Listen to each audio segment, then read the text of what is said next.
तो अपन ने चर्चा की थी धमनी, है ना। तो आप सब ने अभी डायग्राम में सब ने समझा है, तो आप सब बता सकते हो धमनी में कौन सा रक्त बहेगा? शुद्ध रक्त। कौन सा रक्त? शुद्ध रक्त। और शुद्ध रक्त में क्या होता है? ऑक्सीजन। क्या होता है? ऑक्सीजन। ध्यान रखना, धमनी रक्त को कहाँ से कहाँ तक पहुँचाती है? तो अपन ने डायग्राम से अपन पहचान पा रहे हैं, जो धमनी है वो रक्त को कहाँ से कहाँ? हृदय से अंगों की ओर पहुँचाएगी, हृदय से अंगों की ओर। ठीक है, ध्यान रखना। फिर अपन ने एक अध्ययन और किया था सीरा का, उस डायग्राम में। तो सीरा कौन सा रक्त? अशुद्ध रक्त। कौन सा रक्त? अशुद्ध रक्त ले जाती है। और अशुद्ध रक्त में CO2 होता है या O2? तो आप सबको पता है अशुद्ध रक्त में क्या होगा? CO2, carbon dioxide. और सीरा रक्त को कहाँ से कहाँ तक ले जाएगी? तो ध्यान रखना, अंगों से हृदय तक ले जाएगी, अंगों से हृदय तक ले जाएगी। फिर अपन ने चर्चा की थी फुफ्फुसीय धमनी। कौन सी धमनी? फुफ्फुसीय धमनी। इसको अपन ने बोला था पल्मोनरी आर्टरी या पल्मोनरी धमनी। पल्मोनरी आर्टरी या पल्मोनरी धमनी। इसमें कौन सा रक्त बहता है? तो आपको पता है एकमात्र धमनी जिसमें अशुद्ध रक्त बहता है वो कौन सी? पल्मोनरी धमनी। और अशुद्ध रक्त में क्या होता है? CO2 या O2? तो ध्यान रखना, अशुद्ध रक्त में होता है CO2। और ध्यान रखना, फुफ्फुसीय धमनी या पल्मोनरी धमनी रक्त को कहाँ से कहाँ तक ले जाती है? तो आप सब ने देखा होगा हृदय से, ध्यान रखना, हृदय से किसको देती है? फेफड़ों को देती है। किसको देती है? हृदय से फेफड़ों की ओर ले जाएगी। ध्यान रखना, फे यानी फुफ्फुसीय, फे यानी फेफड़े, यानी फुफ्फुसीय धमनी ही फेफड़ों के पास अशुद्ध रक्त को ले जाएगी। फिर अपन ने एक पढ़ा था, ध्यान रखना, फुफ्फुसीय शिरा। क्या पढ़ा था? फुफ्फुसीय शिरा। और इसको अपन बोल सकते हैं पल्मोनरी वेन। क्या बोल सकते हैं? Pulmonary vein. ध्यान रखना, पल्मोनरी वेन यानी फुफ्फुसीय शिरा एकमात्र शिरा होती है जिसमें कौन सा रक्त बहता है? शुद्ध रक्त। और शुद्ध रक्त में क्या होता है? ऑक्सीजन। और ये रक्त को कहाँ से कहाँ तक ले जाएगी? तो ध्यान रखना, फेफड़ों से हृदय तक ले जाएगी। फेफड़ों से हृदय तक रक्त को ले जाएगी। तो ये हृदय के जो अपन ने डायग्राम में पढ़ा था उसी की बेसिक जानकारी है। लेकिन अपन क्या होता है, अपन को एक लिखा हुआ मैटर मिल जाए तो और अच्छे से याद कर सकते हैं। अपन ने वहां पर समझ लिया, एक लिखा हुआ मैटर और मिल गया अपन को। तो ध्यान रखना, धमनी में कौन सा रक्त बहेगा? शुद्ध रक्त। और शुद्ध रक्त में क्या होता है? ऑक्सीजन। और धमनी रक्त को कहां से कहां तक ले जाती है? हृदय से अंगों की ओर। शिरा में कौन सा रक्त? अशुद्ध रक्त। अशुद्ध रक्त में क्या होती है? CO2। क्या होती है? CO2, carbon dioxide. और ये रक्त को कहां से कहां तक ले जाएगी? अंगों से हृदय की ओर। फिर अपन ने पढ़ा फुफ्फुसीय धमनी, पल्मोनरी धमनी यानी पल्मोनरी आर्टरी। इसमें कौन सा रक्त बहता है? अशुद्ध रक्त। और अशुद्ध रक्त में क्या होती है? CO2। कहां से कहां तक? हृदय से फेफड़ों तक। फिर अपन ने पढ़ा फुफ्फुसीय शिरा, पल्मोनरी शिरा। इसमें कौन सा रक्त बहता है? शुद्ध रक्त। और शुद्ध रक्त में क्या होता है? ऑक्सीजन। क्या होता है? ऑक्सीजन। और ये कहां से कहां तक? फेफड़ों से हृदय तक। तो ये और हुई इसकी बेसिक जानकारी। अब अपन आगे चर्चा करते हैं। कई बार क्या होता है, मनुष्य का हृदय तेज धड़कने लग जाता है। किसी कारणवश हृदय में कोई प्रॉब्लम होने से हृदय की धड़कन तेज हो जाती है। तो डॉक्टर देखता है, उसे साइंस में अपन क्या कहते हैं? अपन डॉक्टर के पास जाते हैं कि हृदय की धड़कन तेज हो रही है, तो उसे साइंस में अपन क्या कहेंगे? तो ध्यान रखना, कोई भी व्यक्ति ज़्यादा बोल रहा है तो अपन क्या कहते हैं? उसके एक टेक, ध्यान रखना, तो उसे बोलते हैं टेकीकार्डिया। क्या बोलते हैं? टेकीकार्डिया। दूसरा ध्यान रखना, अपने हृदय की धड़कन अगर धीमी हो जाए तो उसे साइंस में अपन क्या कहेंगे? तो ध्यान रखना, उसे अपन साइंस में कहेंगे ब्रेडिकार्डिया। अगर कोई कमी है, जिसके शरीर में कमी आ गई, भूख लग रही है, तो उसे अपन को क्या खिलाना चाहिए? ब्रेड खिलाना चाहिए। तो वो क्या होता है? ब्रेडिकार्डिया। तो अपन उसके बारे में अपन चर्चा करते हैं। ध्यान रखना, ये नोट लगा के आप लिख सकते हो, नोट लगा के लिख लेना। हृदय की गति का तीव्र हो जाना, मतलब हृदय की गति तेज हो जाती है, तो उसे अपन साइंस में क्या कहते हैं? ध्यान रखना, टेकीकार्डिया।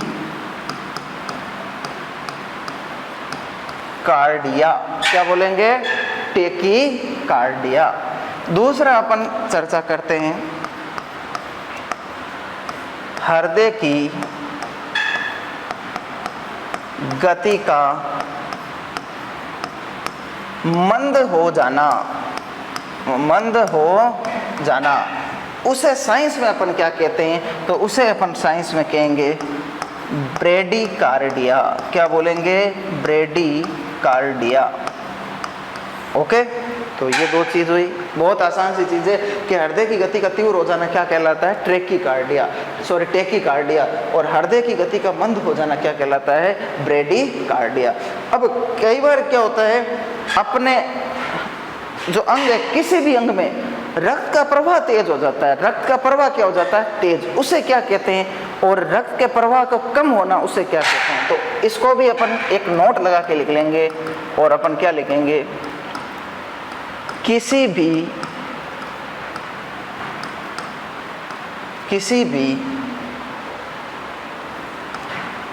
अंग में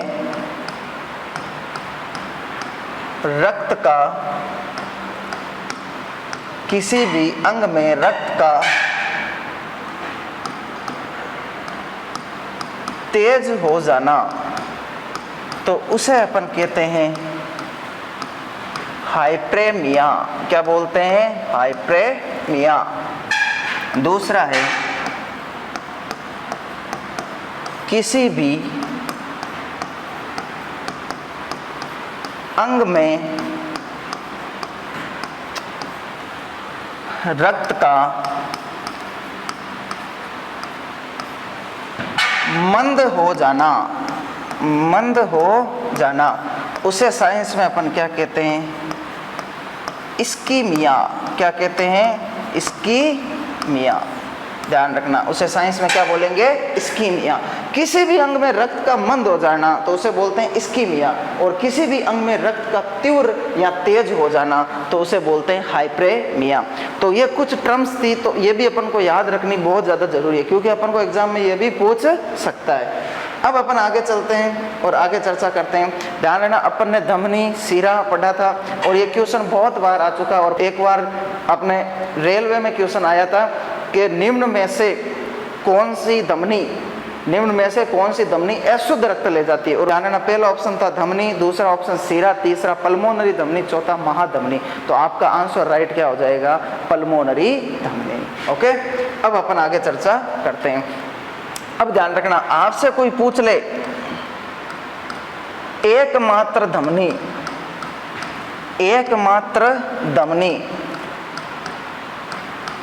जिसमें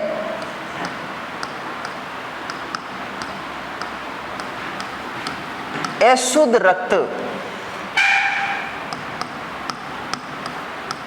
देता है, तो आप सबको पता है वो कौन सी धमनी है?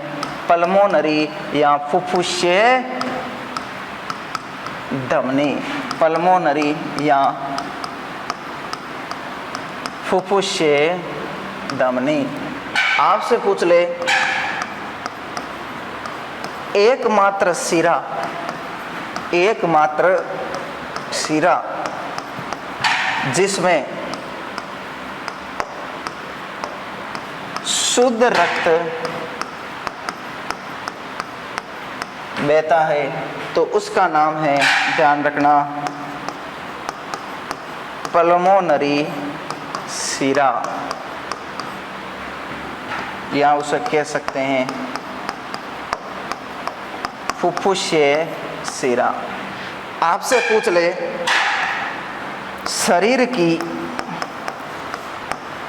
मानव शरीर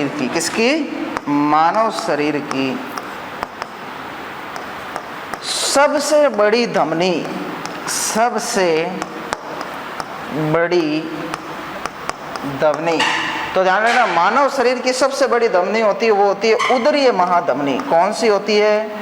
एक बार चर्चा अपन कर लेते हैं। उदरीय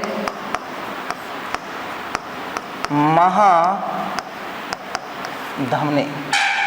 आपसे पूछ ले मानव शरीर की सबसे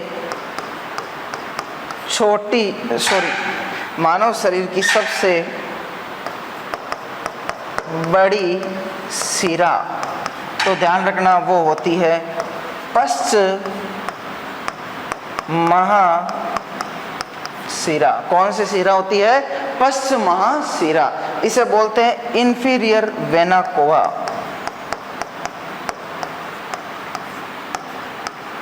वेना केवा, ध्यान रखना है ना। तो आपसे पूछ ले एकमात्र धमनी जिसमें अशुद्ध रक्त बहता है तो पल्मोनरी धमनी यानी फुफ्फुसीय धमनी। एकमात्र शिरा जिसमें शुद्ध रक्त बहता है पल्मोनरी शिरा, फुफ्फुसीय वेन कह सकते, सॉरी फुफ्फुसीय शिरा या पल्मोनरी वेन। मानव शरीर की सबसे बड़ी धमनी कौन सी होती है? उदरीय महाधमनी। मानव शरीर की सबसे बड़ी शिरा कौन सी होती है? पश्च महाशिरा। अब अपन आगे चर्चा करते हैं। अपन से पूछ ले मानव हृदय को रक्त की पूर्ति कराने वाली धमनी आप सबने पढ़ा है पहले और मैंने बताया भी है, कौन सी? कोरोनरी धमनी। कौन सी धमनी? कोरोनरी धमनी। ओके, आगे ध्यान देना। आपसे पूछ ले मानव मस्तिष्क को रक्त की आपूर्ति कराने वाली धमनी। तो आप सबको पता है मानव मस्तिष्क को रक्त की आपूर्ति कराने वाली धमनी है सेरिब्रल धमनी। कौन सी धमनी? सेरिब्रल धमनी। नेक्स्ट है मानव वृक्क। वृक्क आप जानते हो किडनी। मानव किडनी को रक्त आपूर्ति कराने वाली धमनी कौन सी होती है? तो ध्यान रखना रीनल धमनी। कौन सी धमनी? रीनल धमनी। ध्यान रखना मानव हृदय को रक्त आपूर्ति कराने वाली धमनी कोरोनरी धमनी। मानव मस्तिष्क को रक्त की आपूर्ति कराने वाली धमनी सेरिब्रल धमनी। मानव वृक्क किडनी को रक्त आपूर्ति कराने वाली धमनी रीनल धमनी। और आपसे पूछ ले मानव यकृत को रक्त आपूर्ति कराने वाली धमनी, तो उसका क्या नाम होगा? हिपैटिक धमनी। कौन सी धमनी? हिपैटिक धमनी। तो देख ये सारी धमनियां आ गई, कौन कौन सी किसको रक्त आपूर्ति कराती है, तो सारों के नाम मैंने आपके सामने प्रस्तुत कर दिए। जैसे मानव हृदय को रक्त की आपूर्ति कराने वाली धमनी कोरोनरी धमनी, मानव मस्तिष्क को रक्त की आपूर्ति कराने वाली धमनी सेरिब्रल धमनी, मानव वृक्क किडनी को रक्त आपूर्ति कराने वाली धमनी रीनल धमनी, मानव यकृत को रक्त आपूर्ति कराने वाली धमनी कौन सी है? हिपैटिक धमनी। तो ये भी आपको याद रखना बहुत ज्यादा जरूरी है, कई बार एग्जामों में ये पूछ चुके हैं और वर्तमान में तो बहुत ज्यादा ये पूछे जा रहे हैं क्वेश्चन, ध्यान रखना है ना। फिर अपन आगे चलते हैं। तो ये तो हुआ इसके बारे में कि कौन सी धमनी किसको रक्त आपूर्ति करवाती है। अब अपन आगे और जानते हैं, ध्यान देना। आपको पता है हृदय होता है, हृदय का मुख्य काम क्या होता है? पंप करना। लेकिन हृदय में कई बार कुछ प्रॉब्लम आ जाती है, तो प्रॉब्लम आने पर हृदय की जो अपन हृदय चेक करवाने जाते हैं कार्डियोलॉजिस्ट के पास, डॉक्टर के पास, तो वो अपन को कहता है आप जाके ईसीजी करवाएं। तो आपको पता है ईसीजी किससे संबंध हुआ ईसीजी का? तो ध्यान रखना ईसीजी का संबंध किससे होता है? हृदय। अगर आपको हृदय संबंधी कोई बीमारी है तो अपन वो किससे चेक करवाएंगे? ईसीजी से। तो ध्यान रखना अपन एक चर्चा कर लेते हैं अपन छोटी सी, ईसीजी, ध्यान रखना है ना। ईसीजी का पूरा नाम होता है इलेक्ट्रो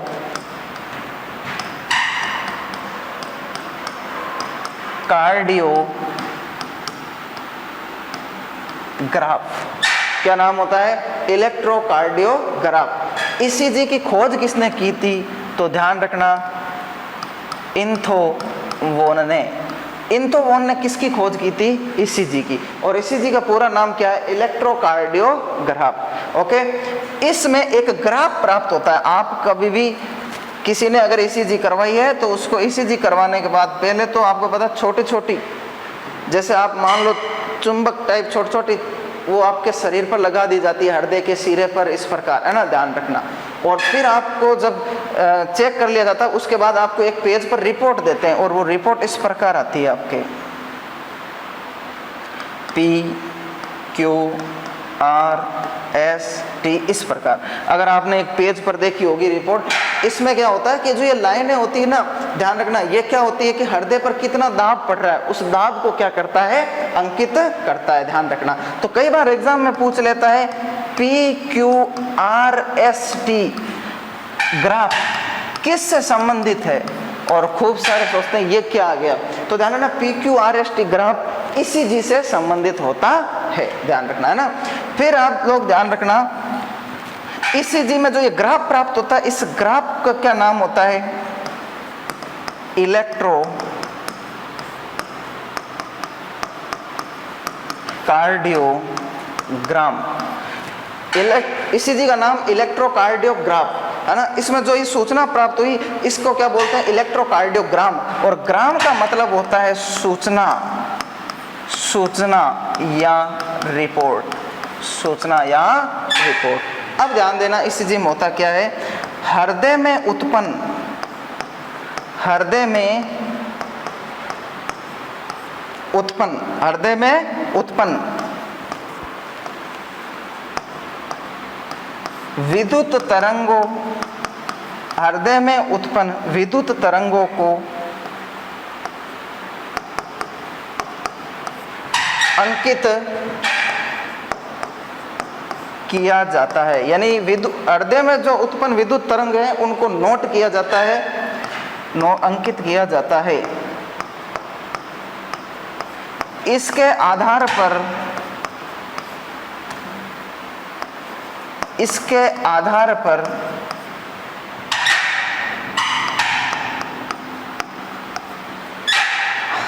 हृदय संबंधी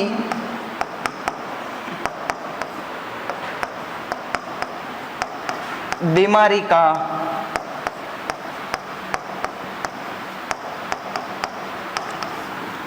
पता लगाया जाता है, ध्यान रखना। और एक मैं पॉइंट यहां लिख देता हूं आपके, इसमें हृदय के सिरों पर उत्पन्न विभवांतर को नोट किया जाता है। तो ध्यान रखना, ईसीजी मशीन आपके लगा दी जाती है शरीर के अंगुलियों पर, जैसे अपन कपड़े सुखाने वाली, आप ऐसे मान लो कपड़े सुखाने वाली जो चमचेड़ है उसके जैसे ही आपके छोटे छोटे चिपका दिए जाते हैं हृदय के सिरों पर, ध्यान रखना, अंगुलियों पर, अंगूठों पर, वैसे आपके शरीर के हर पार्ट में चिपका दी जाती है। और उसके बाद उसमें उत्पन्न विद्युत तरंगों को क्या किया जाता है, अंकित किया जाता है। हृदय में उत्पन्न विद्युत तरंगों के आधार पर ही डॉक्टर किसका पता लगाता है, हृदय में उत्पन्न बीमारी का पता लगाता है। अब ध्यान देना आप सब, ये जो ग्राफ आया, ये ग्राफ आपने ऐसे देखा होगा, नहीं तो मूवी वगैरह में जरूर देखा होगा, क्योंकि अगर मान लो किसी का एक्सीडेंट हो गया हीरो हीरोइन को, तो आप वहां पर बीप करते हुए ऐसे ऐसे अंकित किए जाते हैं। तो वो ध्यान रखना वो कौन सी मशीन होती है, ईसीजी। अब आप लोग ध्यान रखना, इसमें सारा खेल दाब का होता है। जब तक शरीर में हमारे दाब है हमारा शरीर चलता रहेगा। आज हमारा दाब शरीर का और वातावरण का दाब बराबर है, तब हम एक आकृति लिए हुए होते हैं, ध्यान रखना। तो ये इस प्रकार ईसीजी मशीन होती है जो काम करती है। अब अपन आगे चर्चा करते हैं, ये तो हो गई ईसीजी मशीन की। अब नेक्स्ट अपन चर्चा करते हैं।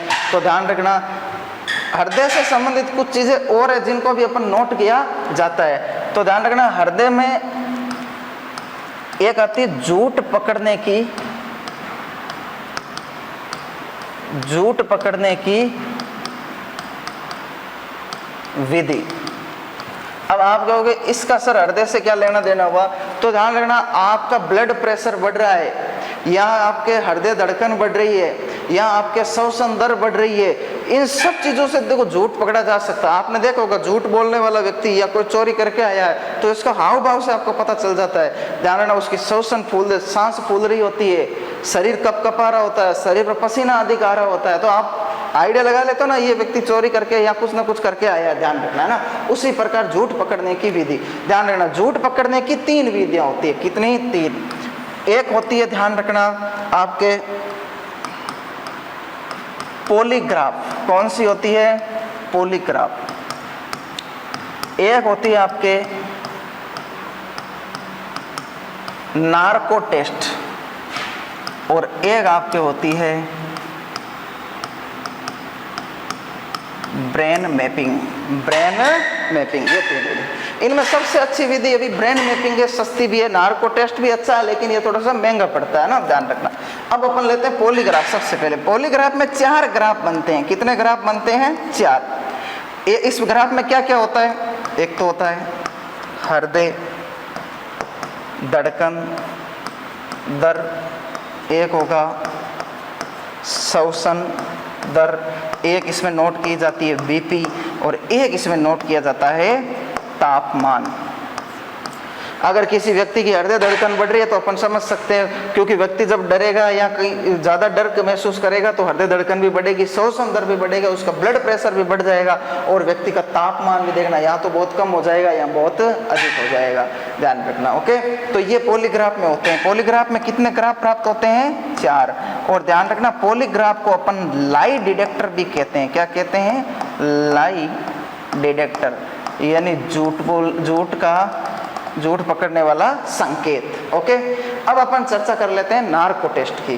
तो ध्यान रखना, अपन चर्चा कर लें नार्को टेस्ट की। तो सब इसको समझना। नार्को टेस्ट में आपने सुना होगा कसाब आतंकवादी जो पकड़ा गया उसका क्या किया गया था? Narco test. और नार्को टेस्ट में होता क्या है? तो ध्यान रखना, इसमें रोगी को दवा इंजेक्ट करने पर, मतलब उसमें रोगी को दवा देने पर वह अवचेतन में चला जाता है। अवचेतन में चला जाता है और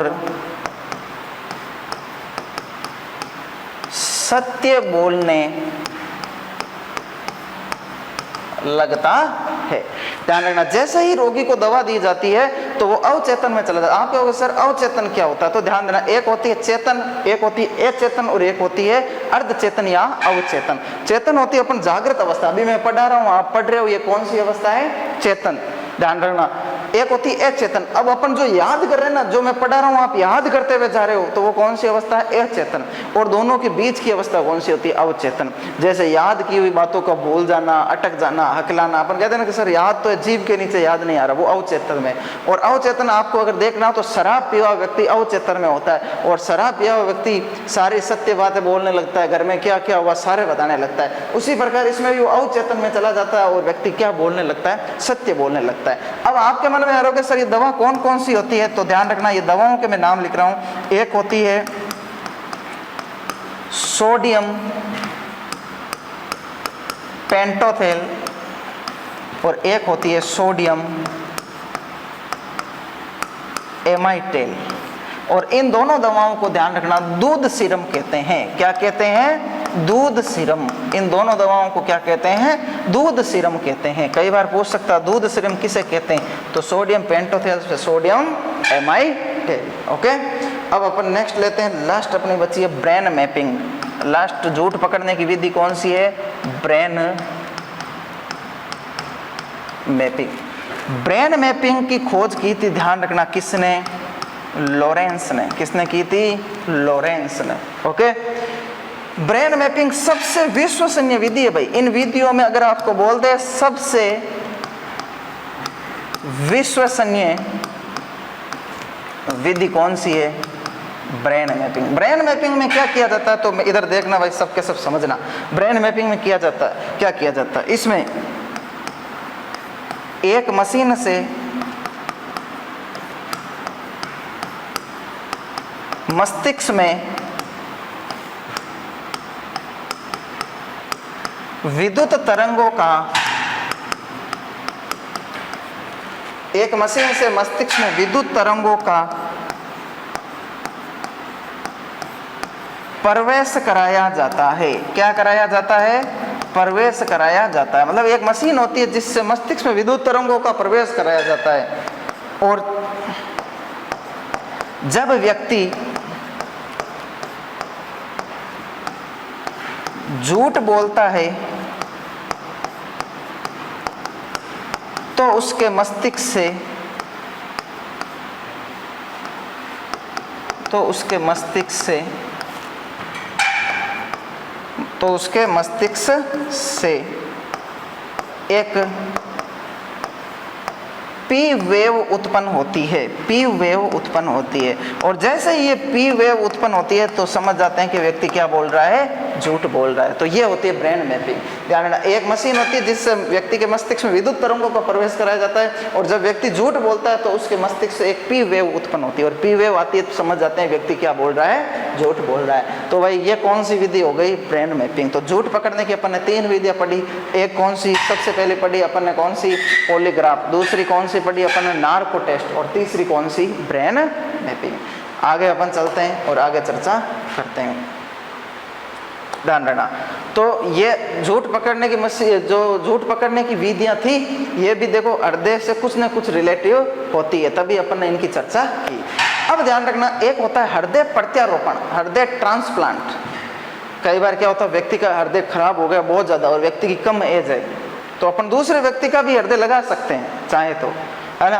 और आपको पता है मैंने उस समय बताया था आपको, जो बेंगलोर एम्बुलेंस गई थी उसमें उस बच्चे का क्या हृदय पूर्ण रूप से क्या था? खराब। और छोटा ही बच्चा था बिल्कुल। ध्यान रखना, उसका जीवन पूरा पड़ा है तो हृदय का प्रत्यारोपण भी हो सकता है। हृदय का प्रत्यारोपण किस किस ने किया, किसने नहीं किया, तो उसके बारे में अपन चर्चा करते हैं। तो अपन हेडिंग लगाएंगे हृदय प्रत्यारोपण। हृदय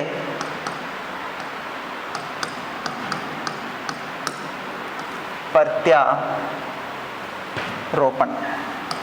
इसको बोलते हैं इंग्लिश में हार्ट ट्रांसप्लांट। हृदय प्रत्यारोपण ध्यान रखना विश्व में, किसमें? विश्व में सबसे पहले हृदय प्रत्यारोपण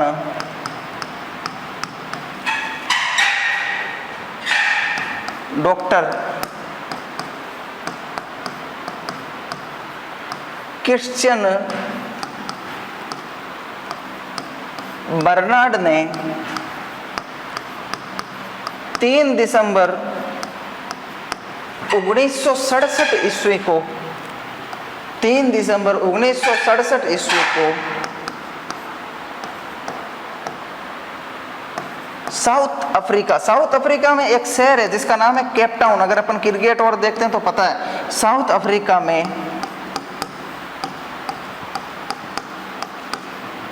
केप टाउन शहर में किया था। केप टाउन शहर में किया था। दूसरा ध्यान रखना, भारत में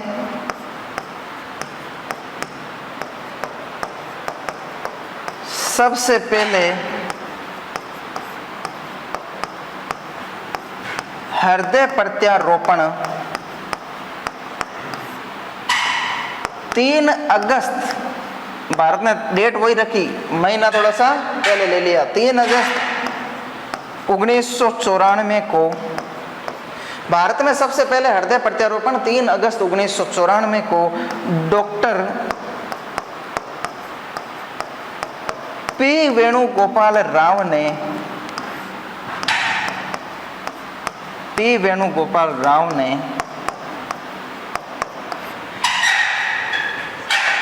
दिल्ली एम्स में किया। किस में किया?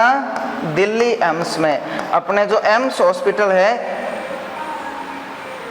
तो सबसे पहले हृदय प्रत्यारोपण 3 अगस्त 1994 को डॉक्टर पी वेणुगोपाल राव ने दिल्ली एम्स में किया था, है ना। जो डॉक्टर पी वेणुगोपाल राव ने किया था दिल्ली एम्स में किया, क्योंकि एम्स होती है अपने सबसे अच्छी हॉस्पिटल होती है। अगर इंडिया की बात करें तो सबसे अच्छे हॉस्पिटल कौन से होते हैं? एम्स। और एम्स में भी सबसे अच्छा कौन है? Delhi.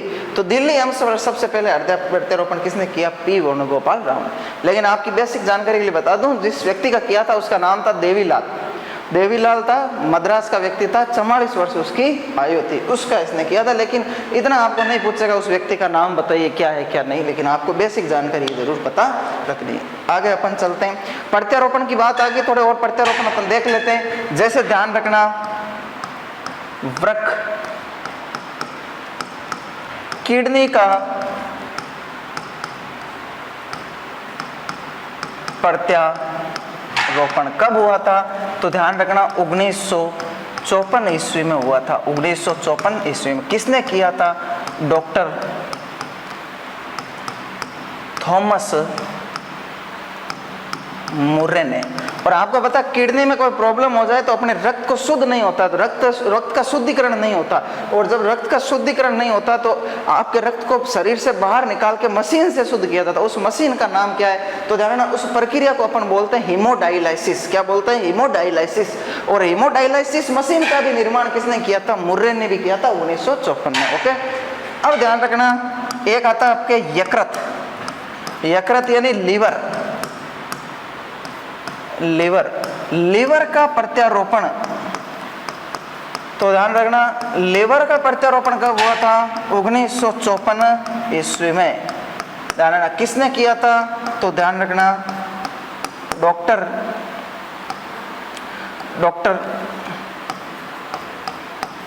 Thomas Starzl. Doctor Thomas Starzl. Okay, फिर लास्ट ध्यान रखना, फेफड़े यानी लंग्स का प्रत्यारोपण ध्यान रखना कब हुआ था? 1963 ईस्वी में। और किसने किया था? तो ध्यान रखना, डॉक्टर जेम्स हार्डी ने। किसने किया था? डॉक्टर जेम्स हार्डी ने। तो भाई ये प्रत्यारोपण है। तो आप समझ सकते हो हृदय प्रत्यारोपण से पहले ये प्रत्यारोपण हो चुके हैं। किडनी का प्रत्यारोपण कब हुआ था? 1954 ईस्वी में। किसने किया? डॉक्टर थॉमस मुर्रे ने। यकृत लीवर का प्रत्यारोपण कब हुआ? 1954 ईस्वी में। किसने किया? डॉक्टर थॉमस स्टारजिल ने। फेफड़े लंग्स का प्रत्यारोपण कब हुआ? 1963 ईस्वी को। किसने किया? डॉक्टर जेम्स हार्डी को। आपसे पूछ ले किसका प्रत्यारोपण नहीं होता है, तो ध्यान रखना, मस्तिष्क का कभी प्रत्यारोपण नहीं होता। अगर मस्तिष्क में हल्की फुल्की भी चोट आई तो आपको पता बहुत घातक हो जाता है, इसलिए अपन एलिमेंट वगैरह लगाते हैं ताकि मस्तिष्क को अपन ज़्यादा से ज़्यादा सुरक्षित रख सके। तो ध्यान रखना, मस्तिष्क का प्रत्यारोपण नहीं होता है, ध्यान रखना। एक बार चीन ने ट्राई किया था, मनुष्य के सर पर बंदर का सर लगाया, लेकिन उस व्यक्ति वापस जिंदा नहीं हो सका। चलो, तो ये तो हो गए अपने प्रत्यारोपण के बारे में कि कौन कौन से प्रत्यारोपण है, किस किस के प्रत्यारोपण कब किए गए, तो इन सब की अपन ने चर्चा कर ली। अब अपन आगे नेक्स्ट जो अध्ययन कर रहे हैं, ध्यान रखना, अब आपके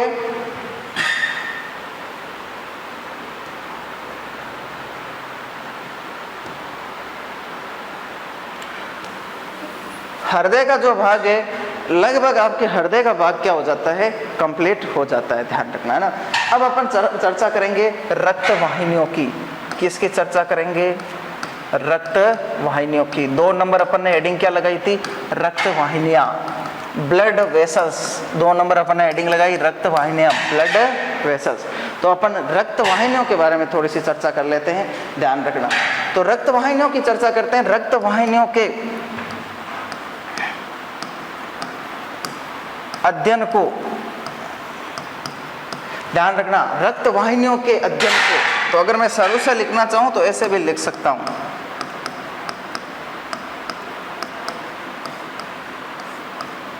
रक्त वाहिनियों के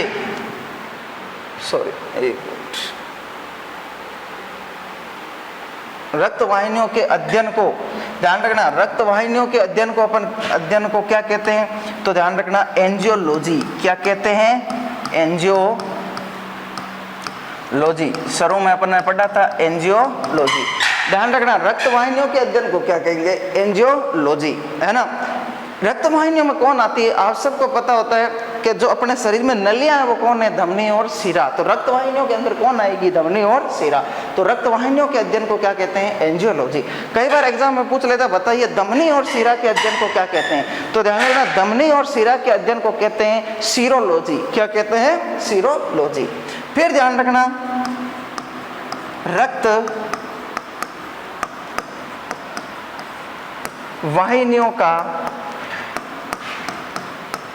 चित्रण, रक्तवाहिनी क्यों चित्रण, रक्तवाहिनियां देखी जाती है, किस रक्तवाहिनी में क्या प्रॉब्लम है। कई बार अपन सोचते हैं कि रक्त का थक्का जम रहा है, या इनका चित्रण किया जाता है। तो ध्यान रखना, किरणें कौन सी काम में आती है, जैसे एक्सरे और होता है ना, एक्सरे किरणें काम आती है। तो ध्यान रखना, रक्तवाहिनियों का चित्रण क्या कहलाता है, ग्राफी, एंजियोग्राफी। फिर ध्यान रखना, रक्तवाहिनियों की मरम्मत, रक्तवाहिनियों की मरम्मत क्या कहलाता है। तो ध्यान रखना, रक्तवाहिनियों की मरम्मत कहलाती है एंजियोप्लास्टी, है ना। तो मरम्मत वाला क्या कहलाएगा, एंजियोप्लास्टी। रक्तवाहिनियों का चित्रण क्या कहलाएगा, एंजियोग्राफी। और रक्तवाहिनियों के अध्ययन को क्या कहते हैं, एंजियोलॉजी। ओके, तो ये चीज भी अपन को बेसिक पता रहनी चाहिए। और एक मैं लिखना चाहूं तो यहां लिख सकता हूं, धमनी व शिरा के अध्ययन को क्या कहते हैं। तो ध्यान रखना, सीरोलॉजी। क्या कहते हैं, सीरोलॉजी।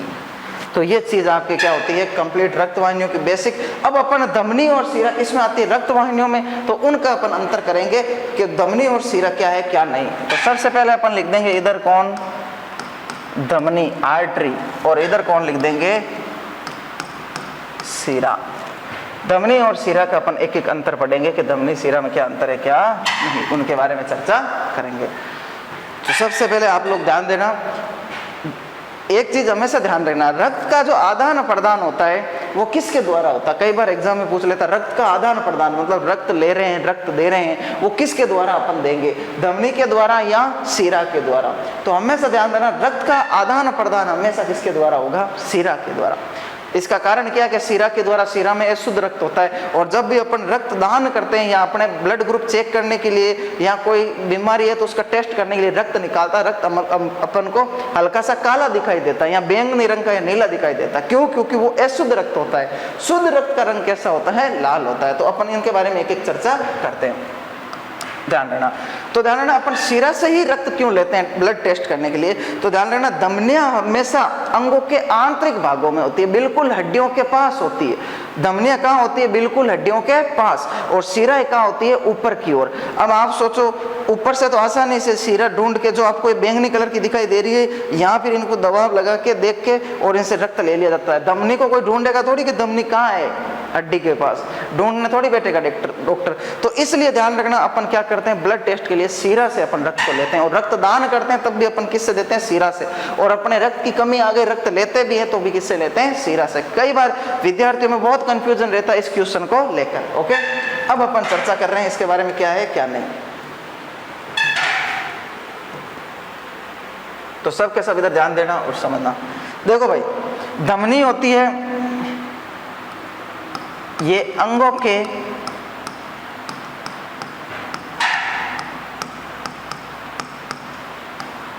आंतरिक हिस्सों में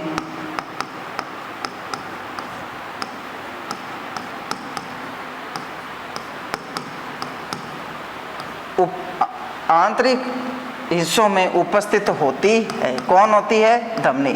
शिरा ध्यान रखना, अंगों के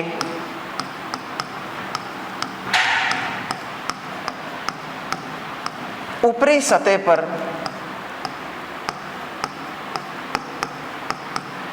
उपस्थित होती है। ठीक है, दूसरी चीज आप लोग ध्यान देना, सबके सब इधर समझना धमनी के बारे में। धमनी रक्त को, धमनी होती है रक्त को हृदय के पास लाती है या रक्त को हृदय से दूर ले जाती है। तो आपने देखा धमनी क्या कर रही थी, रक्त को हृदय से लेकर अंगों को दे रही थी, मतलब हृदय से क्या ले जा रही है, दूर। जबकि शिरा हृदय के क्या ला रही है, हृदय के रक्त को क्या ला रही है, हृदय के पास। तो ध्यान देना, धमनी, मैं ऐसे भी लिख सकता हूं, धमनी रक्त को हृदय से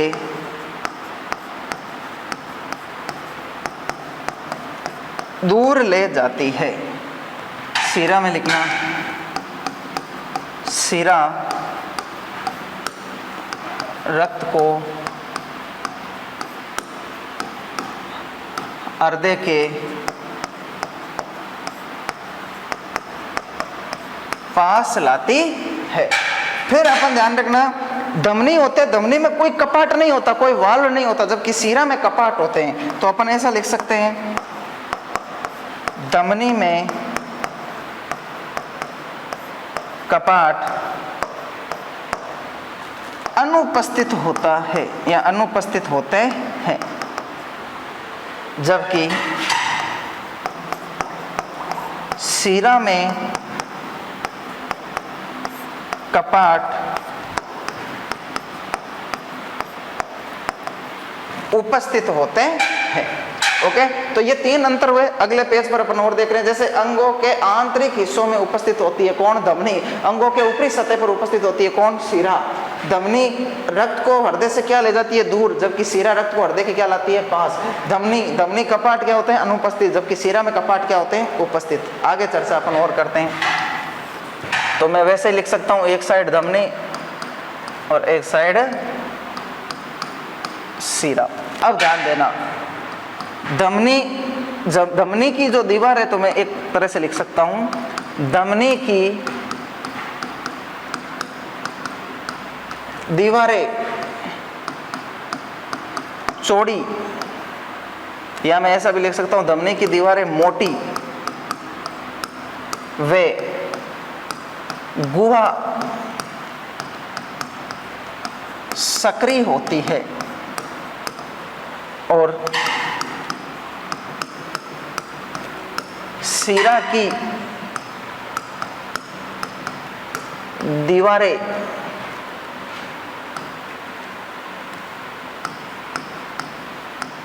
पतली वे गुहा चौड़ी होती है। अब ध्यान देना, धमनी होती है, धमनी की दीवारें क्या होगी? मोटी। अब जैसे मान लो मैं एक रूम ले लूं, इस रूम को ले लेता हूं, मैं रूम की दीवारें मोटी कर देता हूं। गुहा का मतलब होता है बीच का खाली स्थान, बीच का खाली स्थान। उसे अपन साइंस में जो शब्द काम में लेते हैं उसे बोलते हैं गुहा। अगर मैं इसकी दीवारें इतनी बड़ी कर दूं, तो आप बताओ इसके बीच का स्थान कम हो जाएगा ना। और सीरा, इस दीवारों को मैं और छोटा कर देता हूं तो और चौड़ी हो जाएगी, ये ध्यान रखना। तो सीरा की दीवारें पतली व गुहा कैसी होती है? चौड़ी। अब ध्यान देना आप, अब मैं आपसे जानना चाहता हूं कि रक्तदाब अधिक किसका होगा। तो आपको पता है, जिसकी दीवारें चौड़ी होगी और जगह कम होगी तो उसमें रक्तदाब क्या होगा? अधिक। कैसे? सुनना, एक अपन बाइक को घर पे ही धोते हैं, अपने जो पाइप होता है उसकी दीवारें पतली होती है, बीच में गुहा कैसी होती है? चौड़ी। तो उसमें कम प्रेशर से पानी तो आता है, कम प्रेशर से आता है। अपन बाइक धोने के लिए उसके आगे और दबा देते हैं उसको, क्यों? उसकी दीवारें क्या कर देते हैं? मोटी। अब दूसरी उसका उदाहरण समझ लेते हैं, बाइक जो धोते हैं उनके पास, जो बाइक धोने वाले सर्विस करने वाले होते हैं, उनके पास देना आगे एक हुक लगा रहता है, जिसमें बहुत उसकी दीवारें मोटी होती है, गुहा बिल्कुल सुई जितनी सी पतली होती है। उसमें से आप देखना बहुत ही तीव्र गति से, ध्यान रखना, गुहा क्योंकि सक्रिय होती है, बहुत ही तीव्र गति से पानी आता है, उनके जो पानी का प्रेशर होता है वो बहुत अधिक होता है। तो ध्यान रखना, धमनी में रक्तदाब क्या होगा? रक्तदाब अधिक। और सीरा में रक्तदाब क्या होगा? रक्तदाब कम। ध्यान रखना, सीरा में रक्तदाब क्या होगा? कम, जबकि धमनी में रक्तदाब क्या होगा? अधिक। धमनी और सीरा का अध्ययन कर रहे हैं, तो अपन ने एक तरफ लिखा था धमनी और एक तरफ अपन ने क्या लिखा? सीरा। तो मैंने बताया था धमनी में शुद्ध रक्त बहता है, तो शुद्ध रक्त का रंग कैसा होगा? लाल। तो ध्यान रखना, धमनी में रक्त का रंग लाल होता है। कैसा होता है? लाल, रेड कलर। जबकि सीरा में रक्त का रंग, सीरा में शुद्ध रक्त रहता, तो सीरा में रक्त का रंग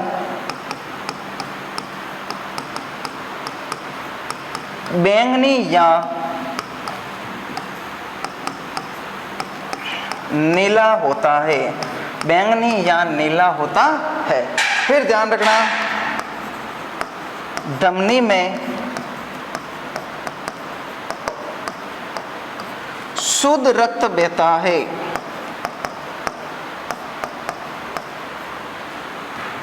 जबकि शिरा में अशुद्ध रक्त बहता है। धमनी में जो रक्त होता है वो एक तो मैंने बताया रक्त दाब अधिक होता है, जिससे तीव्र चलता है, और एक तरह से आप मान लो ये सतत रूप से चलता है, बहुत तीव्र चलता है, ध्यान रखना है ना। तो धमनी में ध्यान रखना रक्त का रंग कैसा होता है, लाल होता है, जबकि शिरा में रक्त का रंग कैसा होता है, बैंगनी या नीला।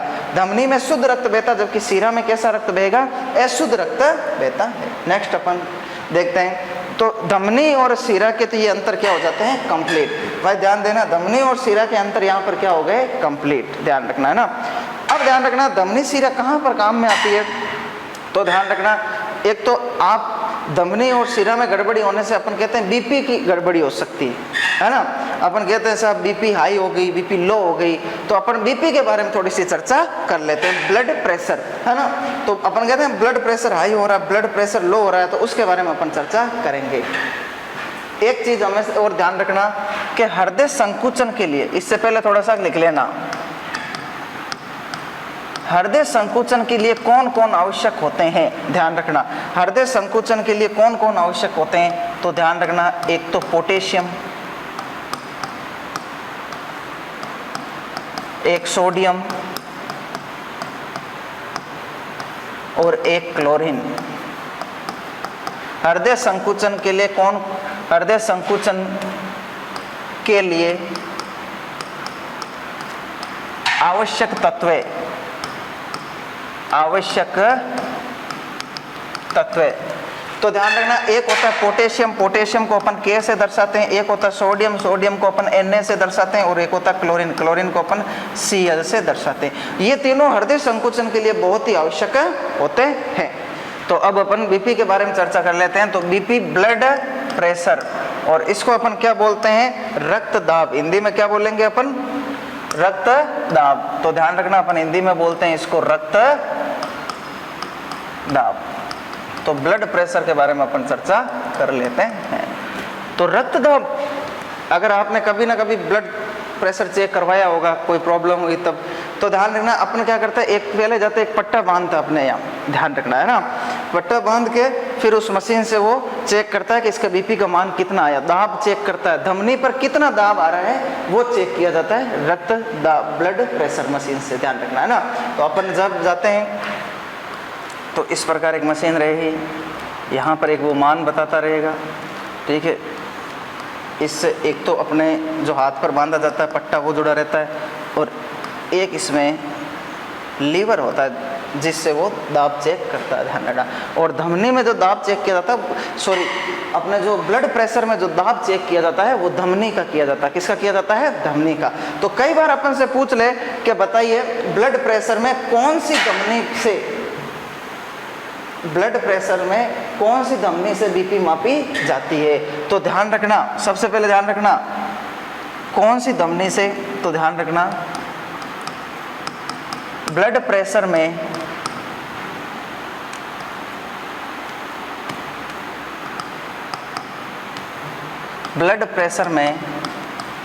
बाईं भुजा के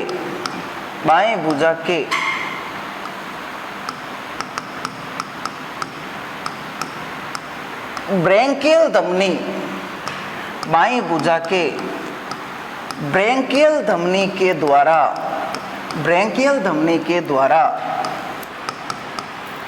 बीपी मापी जाती है। अब ध्यान रखना बीपी बाईं भुजा के ब्रेंकियल धमनी द्वारा मापी जाती है। तो आप कह रहे हो सर इस यंत्र को क्या कहते हैं जिससे अपन बीपी माप रहे हैं, तो ध्यान रखना बीपी मापने वाले यंत्र का जो नाम है वो है स्पिग्नोमेटर।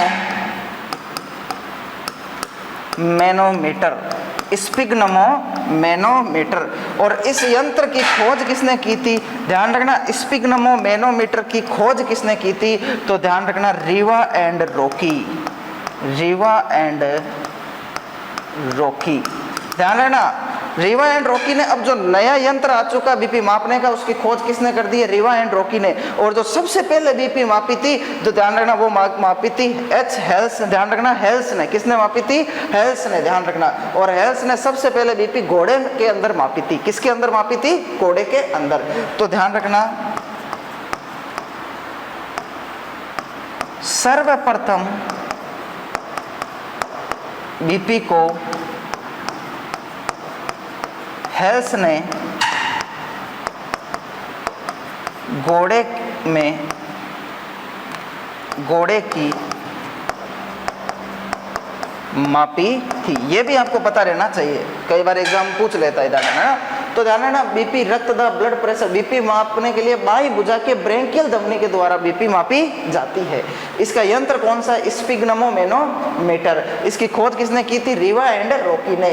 सर्वप्रथम बीपी किसने मापी थी? हेल्स ने मापी थी। एस हेल्स ने मापी थी, ध्यान रखना ना। अब अपन आगे चर्चा करते हैं, इस बीपी में ही अपन चर्चा कर रहे हैं, ध्यान रखना। कई बार डॉक्टर क्या करता है, आपके नाड़ी देखता है। अपन चाहते हैं नॉर्मली अगर बुखार है तो वो आपके ऐसे हाथ लगा के नाड़ी देखता है। तो नाड़ी दाब, ध्यान रखना, किस से देखता है? कौन सी धमनी से देखता है? तो ध्यान रखना, रेडियल धमनी। नाड़ी दाब किससे मापता है? रेडियल धमनी से। और नाड़ी दाब सुनता किससे वो? तो ध्यान रखना, स्टेथोस्कोप से। तो एक बार मैं बता देता हूं, नाड़ी दाब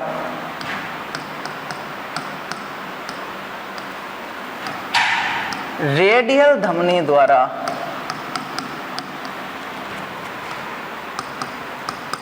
मापी जाती है। ओके, ये चीज भी ध्यान रखना। बीपी तो अपन ध्यान रख लिया ब्रेंकियल धमनी, लेकिन आपसे पूछ ले नाड़ी दाब किससे मापते हैं? तो रेडियल धमनी द्वारा मापी जाती है। अब अपन आगे चर्चा करते हैं, बीपी मापते हैं तो उसमें बीपी में देखते क्या, तो उसकी चर्चा करते हैं अपन। तो बीपी का सूत्र होता है, बीपी बराबर, बीपी का जो सूत्र होता है, बीपी बराबर सिस्टोलिक दाब, सिस्टोलिक दाब अपॉन डायस्टोलिक दाब, अपॉन डायस्टोलिक दाब। अब इनको हिंदी में क्या कहते हैं वो मैं यहाँ नीचे लिख देता हूँ ना। हिंदी में कहते हैं परकुंचन या संकुचन अपॉन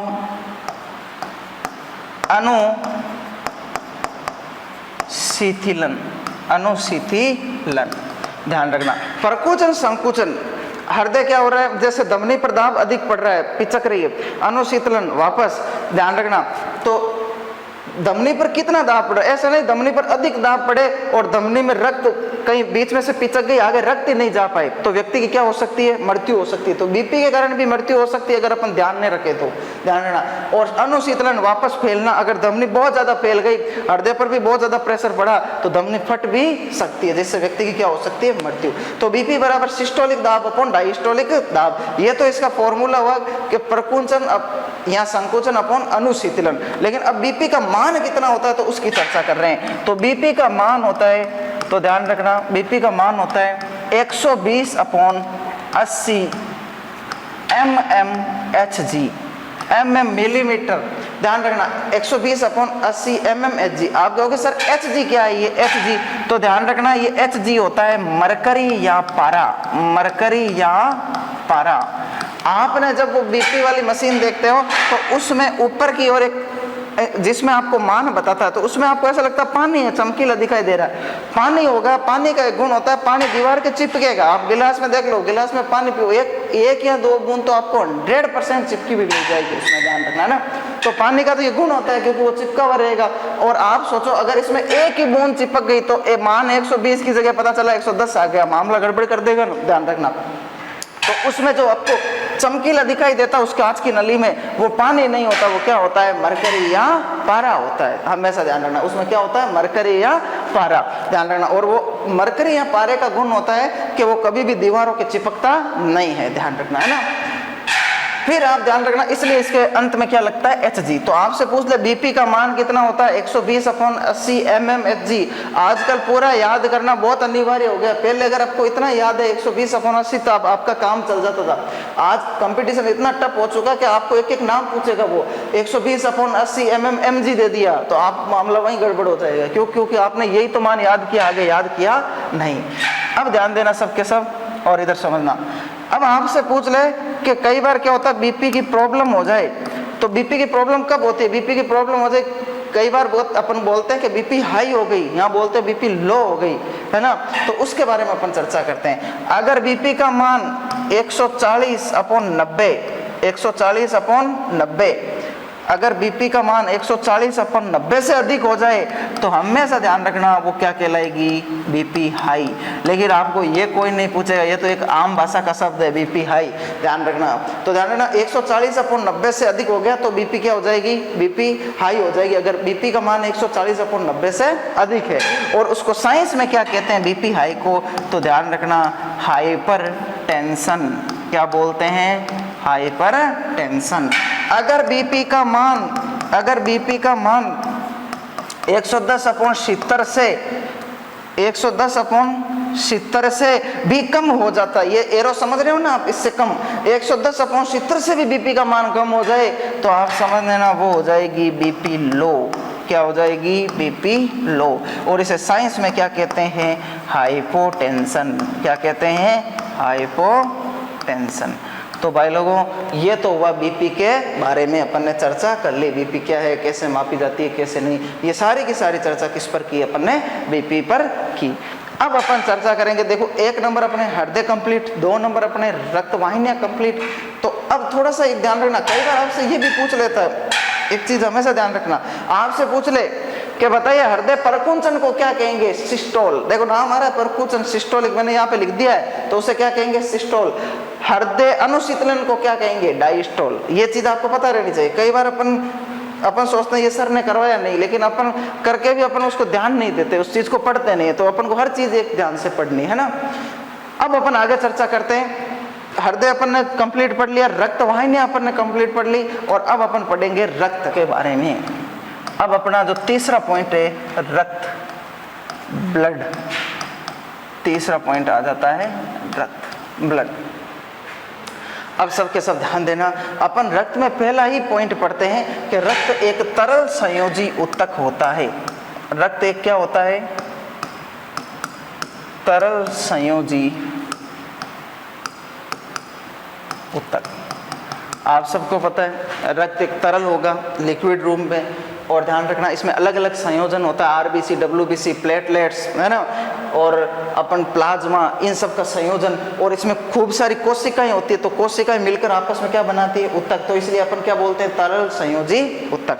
अब ध्यान रखना सबके सब, जो रक्त की पीएच होती है, ध्यान रखना रक्त की पीएच होती है 7.4।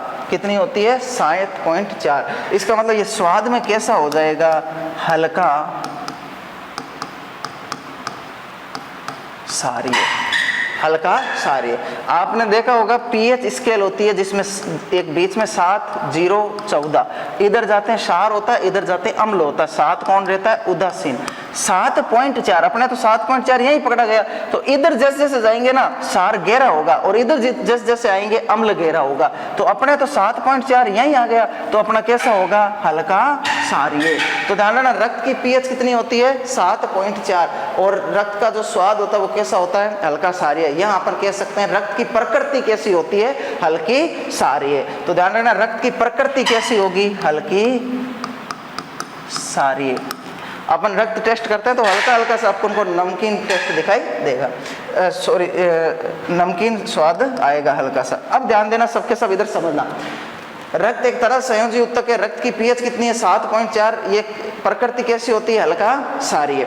अब ध्यान देना रक्त होता है, इसका निर्माण कहाँ होता है, रक्त का, मानव शरीर में रक्त का निर्माण कहाँ होता है, तो हमेशा ध्यान रखना अस्थि मज्जा में। कहाँ होता है, अस्थि मज्जा में। आप कहोगे सर अस्थि मज्जा कहाँ होती है, तो ध्यान रखना अस्थि का मतलब हो गया, इंग्लिश में इसको बोलते हैं बोन मेरो। अस्थि मज्जा को इंग्लिश में क्या बोलते हैं, बोन मेरो, ध्यान रखना।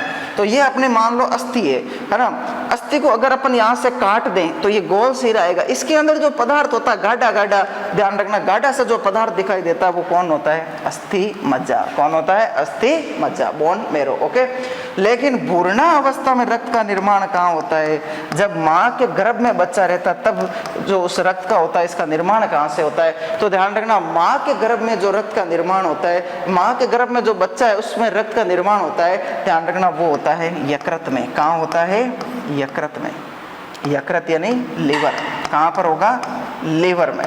लेकिन अगर आपको लीवर ऑप्शन में दिखाई नहीं दे तो आप क्या कर देना, प्लीहा कर देना। अगर लीवर दिखाई दे जाए तो पहले लीवर को ही करना, क्योंकि प्लीहा में केवल आरबीसी का निर्माण होता है। ओके, तो इस प्रकार अपने रक्त की बेसिक जानकारी।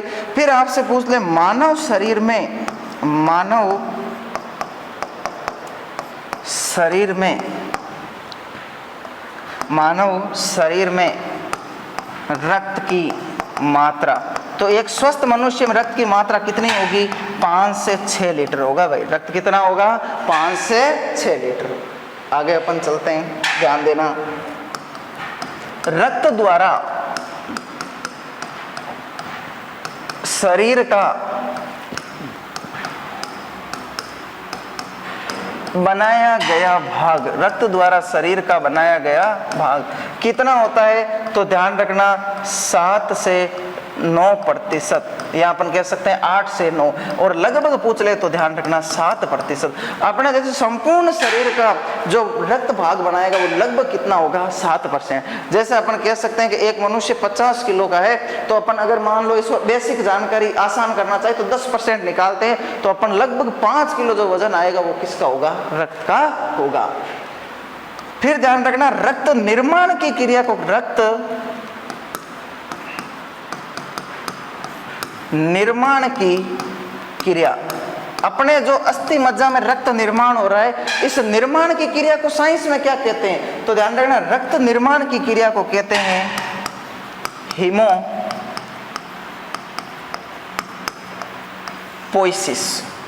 और फिर ध्यान रखना रक्त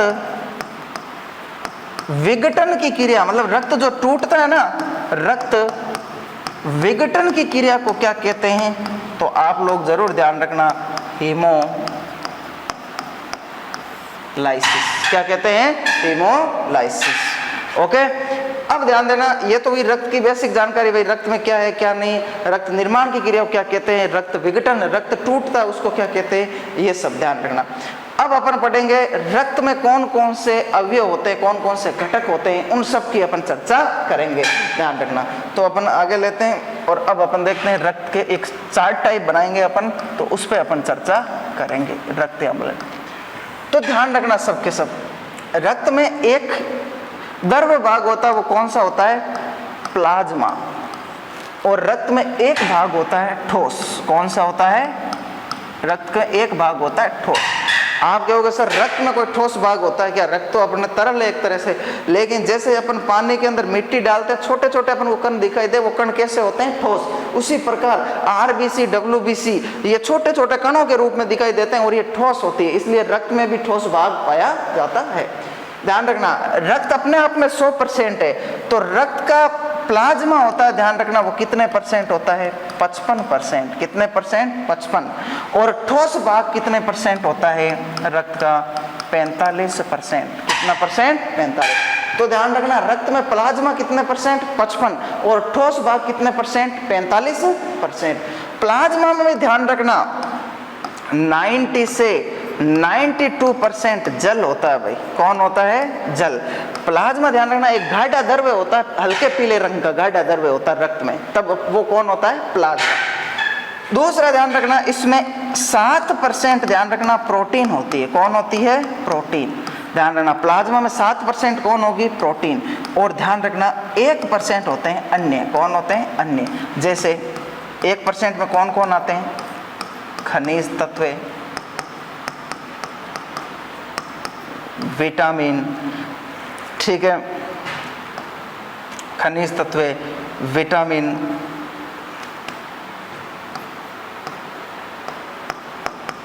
गैसें, कोलेस्ट्रॉल, ये सब 1% में आते हैं, ध्यान रखना। तो रक्त में प्लाज्मा कितने परसेंट? 55%, उसमें 90 से 92% कौन? जल, 7% कौन? प्रोटीन, 1% कौन? अन्य खनिज तत्व, जैसे कौन? खनिज तत्व, ध्यान रखना, विटामिन, गैसें और कोलेस्ट्रॉल। अब ध्यान रखना ठोस भाग में कौन कौन होते हैं, उससे पहले थोड़ा सा ध्यान रखना, प्रोटीन 7% होती है ना, ये प्रोटीन कौन कौन सी होती है? ध्यान रखना, एक तो होती है, ध्यान रखना,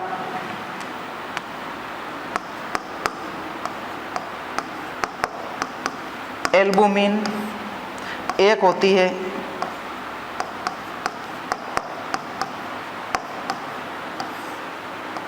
ग्लोबुलिन, कौन सी होती है? एल्बुमिन, ग्लोबुलिन,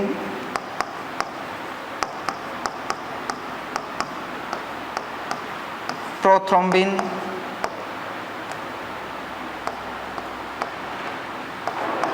और फाइब्रिनोजन। ये 4 प्रोटीन इसमें पाई जाती है, किसमें? प्लाज्मा में। ध्यान रखना, एल्बुमिन, ग्लोबुलिन, प्रोथ्रोम्बिन और फाइब्रिनोजन। अब अपन चलते हैं ठोस भाग की ओर। ध्यान रखना, ठोस भाग में अपन जब देखते हैं तो ध्यान देना, ठोस भाग में 3 भाग होते हैं। एक होते हैं आरबीसी, एक होती है डब्ल्यूबीसी और एक होती है प्लेटलेट्स। कौन होती है? प्लेटलेट्स।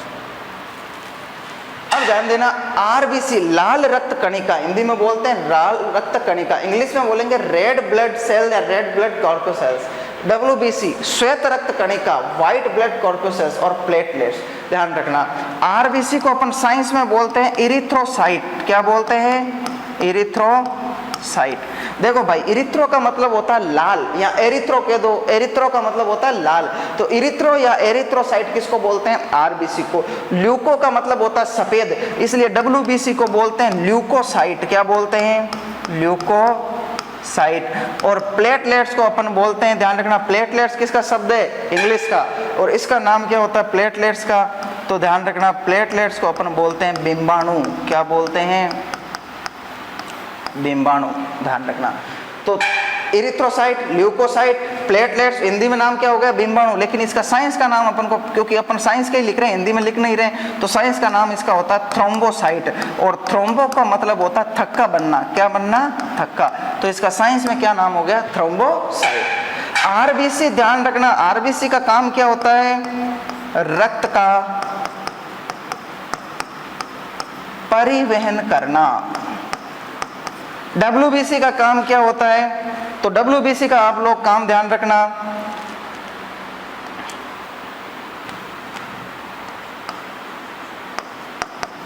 रक्षक का। किसका? रक्षक का। और प्लेटलेट्स का काम क्या होता है? रक्त का थक्का बनाना। यहाँ अपन इसको डब्ल्यूबीसी है, इसका काम रक्षक का होता है, इसका मतलब इसका काम किसका होगा? प्रतिरक्षा करना। रक्त में क्या करना? प्रतिरक्षा। एक तरह से रक्षक की है, तो रक्त में क्या करना? प्रतिरक्षा करना। आरबीसी ठोस भाग के 45% का, 45% का भी, लेकिन ठोस भाग 45% किसका? रक्त का। लेकिन ठोस भाग अपने आप में तो 100% हो गया ना, तो ध्यान रखना, ठोस भाग का 99% कौन होती है? आरबीसी। और 1% कौन होती है? डब्ल्यूबीसी और प्लेटलेट्स। अब आप लोग समझ सकते हो कि आरबीसी बहुत अधिक होती है, इसलिए अपन को ध्यान रखना, रक्त का रंग कैसा दिखाई देता है? लाल। और लाल रंग में आरबीसी भी अपना योगदान देता है, क्योंकि आरबीसी के अंदर ही हीमोग्लोबिन उपस्थित होता है। तो ये हुआ रक्त के बेसिक जानकारी। ध्यान रखना, प्लाज्मा कितने परसेंट? 55%। ठोस भाग कितने? 45। प्लाज्मा में 90 से 92 में कौन होता है? जल। 7% कौन होती है? प्रोटीन। 1% कौन होते हैं? अन्य। प्रोटीन कौन कौन सी? Albumin, globulin, prothrombin, fibrinogen. 1% अन्य खनिज तत्व, विटामिन, गैसें, कोलेस्ट्रॉल। ठोस भाग में आरबीसी, आरबीसी लाल रक्त कणिका, रेड ब्लड कॉर्पोसेल्स या सेल, इरिथ्रोसाइट, इसका साइंस में नाम होता है काम रक्त का परिवहन करना। कितने परसेंट? 99% ठोस भाग का। फिर अपन चलते हैं डब्ल्यूबीसी। डब्ल्यूबीसी का नाम क्या होता है? ल्यूकोसाइट। इसको क्या कहते हैं? रक्षक। इसका मेन काम क्या होता है? प्रतिरक्षा करना। प्लेटलेट्स को साइंस में क्या बोलते हैं? थ्रोम्बोसाइट, हिंदी में बोलते हैं बिंबाणु। और इसका मुख्य काम होता है रक्त का थक्का बनाना। और ये दोनों 1% होते हैं ठोस भाग का।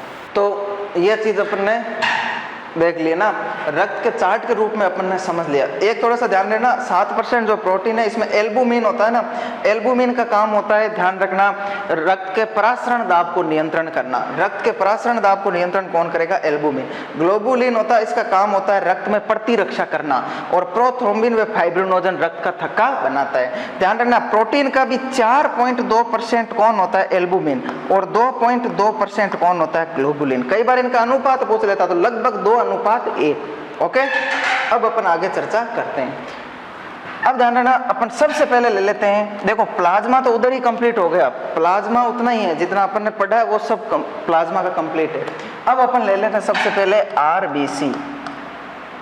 आरबीसी लाल रक्त कणिकाएं। कई बार विद्यार्थी पूछते हैं कि सर लाल रक्त कोशिकाएं बोलते हैं कोई टीचर, कोई बोलता है कणिका, दोनों ही सही है। एक तरह से ठोस भाग है तो कणिकाएं भी है, और आरबीसी स्वयं एक कोशिका होती है। आरबीसी स्वयं में क्या होती है? कोशिका। और अपन पढ़ते हैं स्तनधारियों में एकमात्र कोशिका, ध्यान रखना, जिसमें केंद्रक नहीं होता, वो कौन सी होती है? आरबीसी। हमेशा ध्यान रखना है ना। तो अब इसका अन्य नाम अपन कह सकते हैं, इसका साइंस का नाम क्या होता है? तो ध्यान रखना, आरबीसी का साइंस में जो नाम होता है वो होता है इरिथ्रोसाइट। क्या होता है? इरिथ्रोसाइट। अब आपसे पूछ ले कि बताइए आरबीसी का निर्माण कहां पर होता है? तो ध्यान रखना, आरबीसी का जो निर्माण होता है वो हमेशा ध्यान रखना कहां पर होगा? तो ध्यान रखना, लाल अस्थि मज्जा में। लाल अस्थि मज्जा में। अब आपको एक चीज पता चल गई, रक्त के जो भी पार्ट का निर्माण हो रहा है ना वो अस्थि मज्जा से ही हो रहा है, ध्यान रखना है ना। फिर ध्यान रखना, आपसे पूछ ले बताइए भ्रूण अवस्था में, कौन सी अवस्था में? भ्रूण अवस्था में। माँ के गर्भ में जो बच्चा है उस बच्चे में जो रक्त का निर्माण हो रहा है वो कहां से हो रहा है? तो ध्यान रखना, प्लीहा, जिसको अपन तिल्ली भी बोलते हैं, प्लीहा। और अगर आपको प्लीहा ऑप्शन में दिखाई नहीं दे तब आप क्या कर देना? यकृत यानी लीवर। क्या कर दोगे? लीवर। क्लियर? आगे ध्यान देना, आपसे पूछ ले आरबीसी की संख्या। तो ध्यान रखना, आरबीसी संख्या नर में होती है, ध्यान रखना 50 से 55 लाख mm³। और ध्यान रखना मादा में होती है 45 से 50 लाख mm³। ध्यान रखना, नर में आरबीसी की संख्या क्या होगी? मादा की अपेक्षा थोड़ी क्या होगी? अधिक होगी। अब आप कह रहे हो सर अधिक क्यों होती है, इसका रीजन क्या है? तो ध्यान रखना, अपने घर में माताएं ज्यादातर खाना और बनाती है, तो जब भी अपन कोई गैस है, चूल्हा कोई भी जला रहे हैं तो उससे CO2 गैस निकलती है, और जब वो चूल्हे के पास बैठी है तो CO2 गैस उनके अंदर जाती है, और CO2 गैस किसको मारती है? आरबीसी को। इसलिए मादाओं में ज्यादातर आरबीसी क्या पाई जाती है? कम पाई जाती है। अब किसी लड़के के मन में आ रहा है कि सर अगर हम रूम पे रह रहे हैं, हम खाना बना रहे हैं, तब क्या हमारे आरबीसी कोई फर्क नहीं पड़ेगा? पड़ेगा। ध्यान रखना, CO2 गैस तो आरबीसी को ही मारेगी, वो ऐसा नहीं देखेगी कि आप लड़का हो या लड़की। ओके, अब आता है आरबीसी का जीवन काल। आपसे पूछ ले ये कितने दिन तक जिंदा रहती है आरबीसी? तो ध्यान रखना 120 दिन आरबीसी क्या रहेगी? जिंदा रहेगी। कितने दिन? 120 दिन। तो आरबीसी का जो जीवन काल होता है वो कितना होता है? 120 दिन। अब अपन आगे और चर्चा करते हैं आरबीसी। अब ध्यान रखना, आरबीसी का होता है, इसका जो आकार होता है ना, आरबीसी का आकार, तो मैं पूरा लिखना चाहूं तो ऐसे लिख सकते हैं अपन, आरबीसी का आकार। ध्यान रखना, द्विव अवतलाकार होता है, यानी इंग्लिश में अगर इसे बोले अपन तो बाई कॉनकेव होता है। कैसा होता है? बाई कॉनकेव, द्विव अवतलाकार। फिर आप लोग ध्यान रखना, आरबीसी में केंद्रक उपस्थित होता है या नहीं होता? तो ध्यान रखना, मैं एक बार बता देता हूं आपको, सभी स्तनधारियों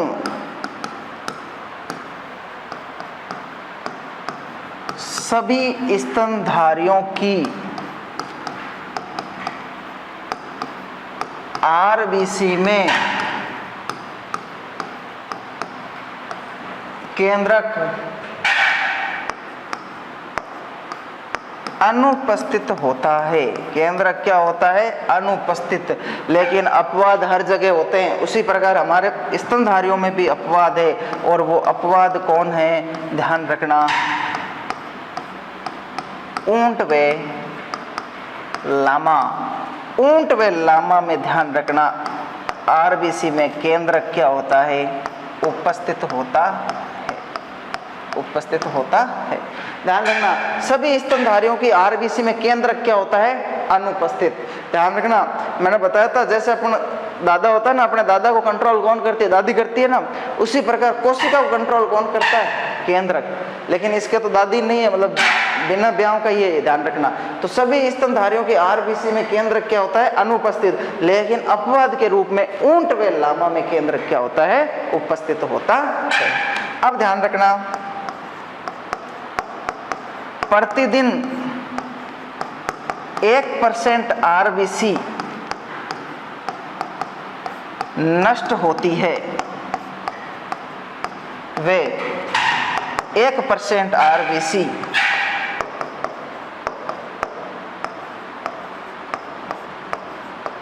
नहीं बनती है। कैसी बनती है? नहीं बनती है।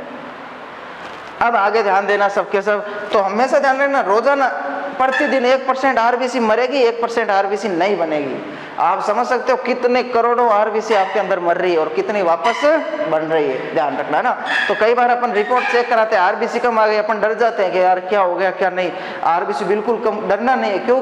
हो सकता है आपने उस समय चेक कराया हो जब आपकी आरबीसी क्या हो रही है? नष्ट हो रही है। तो रिपोर्ट बदलती रहती है ना। फिर अब ध्यान देना, अब सबके सब आपसे कई बार पूछ लेता है कि बताइए आरबीसी का कब्रिस्तान, आरबीसी का जीवन काल हुआ, आरबीसी का निर्माण हुआ।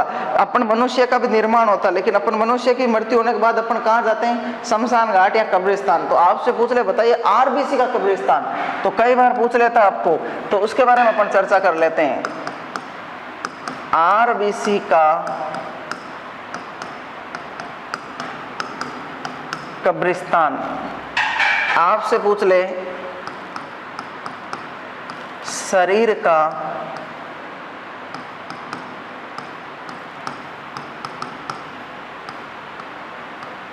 ब्लड बैंक, आपसे पूछ ले आरबीसी का विकास कहाँ होता है? भाई आरबीसी परिपक्व कहाँ होती है? आरबीसी का विकास। फिर ध्यान रखना, मलेरिया में आरबीसी के आकार में वृद्धि। तो इन सब का एक ही आंसर रहेगा क्या? प्लीहा। क्या रहेगा? प्लीहा। या रहेगा तिल्ली, या क्या रहेगा? ध्यान रखना स्प्लीन। क्या रहेगा? स्प्लीन। तो इन सब का एक ही आंसर है प्लीहा। तो आरबीसी का कब्रिस्तान कौन? प्लीहा। शरीर का ब्लड बैंक कौन? प्लीहा। आरबीसी का विकास कहाँ? प्लीहा। और मलेरिया में आरबीसी के आकार में वृद्धि भी कहाँ होती है? प्लीहा में। और प्लीहा हमारे बाईं ओर होता है।